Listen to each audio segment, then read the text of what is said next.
Hello everyone, I'm here to solve next problem of your fault analysis module 2.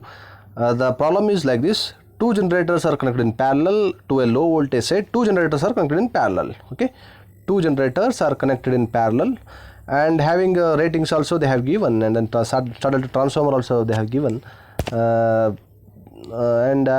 so transformer is ratings also they have given, specifications also given. Two generators are connected in parallel with the transformer of like this. So here fault occurs. It's an no loaded. So if suppose fault occurs, the voltage must be 60.66 kilovolts. So it is no loaded condition. So directly you can say VPF is equal to 1 per unit, or here there is a 66 kilovolts is given. So we need to calculate VPF per unit voltage.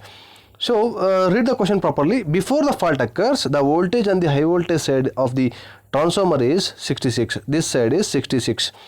There is no transmission lines. Okay. The transformer is unloaded and there is no circulating current between the generator. Find the subtransient current in each generator when a three-phase fault occurs on the high voltage side of the transformer. Here fault occurs, the voltage is 66 when fault occurs. Before fault occurs 66, and then we need to calculate fault current for this problem. So this is a single line diagram of your problem, and then we need to solve reactance diagram. So I have taken 75 MVA as the base value, base MVA. You can choose 50 MVA also, generator base, but they have not mentioned. That's why I assumed as a 75 MVA. So let's move on to the next slide. So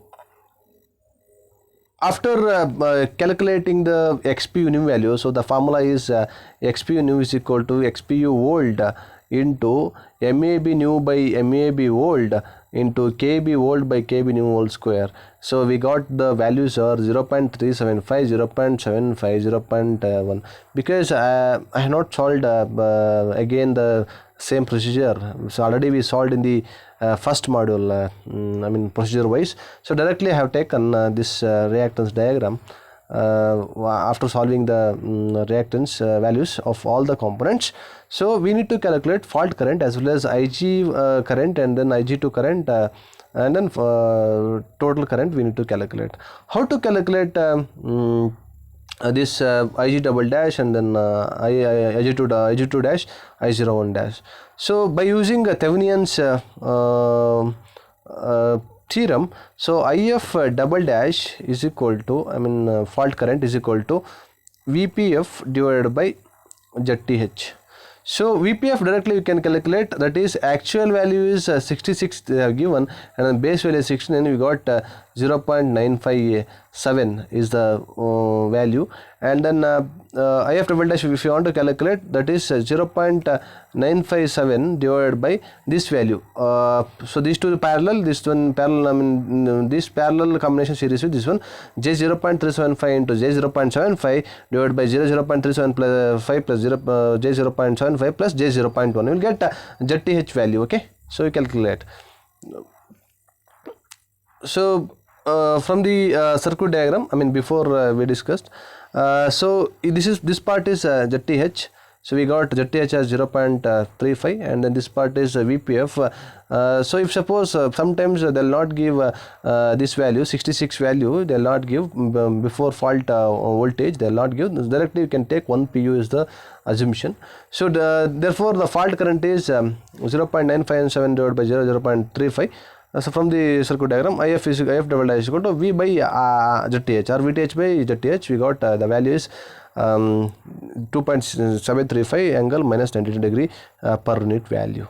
This is a overall problem for IF double dash calculation. Now we need to calculate IG double dash. How to calculate IG double dash?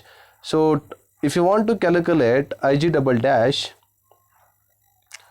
if you want to calculate, so find the subtraction. IG double dash is equal to total current is 2.735 into opposite branch resistance divided by total sum of the resistance. Current divider rule I applied. So we got 1.823 angle minus 90 degree. So similarly, total current into opposite branch resistance, opposite branch reactance is J0.375 divided by total sum of this J1.125. See, this is your circuit.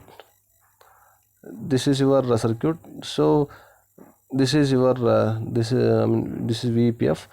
So if you want to calculate this current, current divider rule, total current, this is total current into opposite reactance divided by total sum of the reactance, this reactance. If you want to calculate I2 here, so total current is this one, this current is flowing here, total current into opposite branch reactance divided by total sum of the reactance. This formula is this one. Okay. So if you want to calculate base current, this is base current, IB is equal to MAB base divided by root 3 KB base. We got the value as 3137.7. This is extra. If you want to calculate, you can calculate, otherwise not required. IF double dash equal to 2.735 into minus 90 into 3.137. This is actual value we calculate. We are calculating IF double dash, IPU is equal to IF double dash in IPU, fault current per unit is equal to actual value divided by base value. So if you want to calculate actual value, multiply base value, that's all.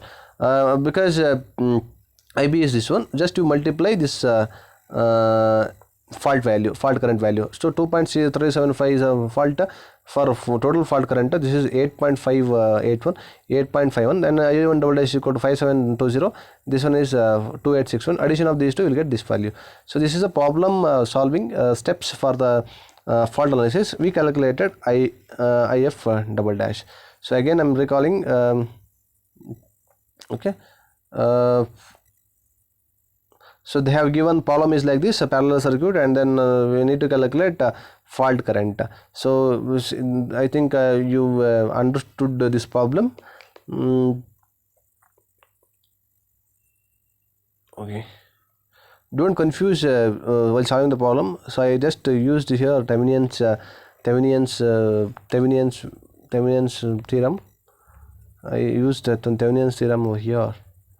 Okay, Thevenin's theorem I used, just to go through that.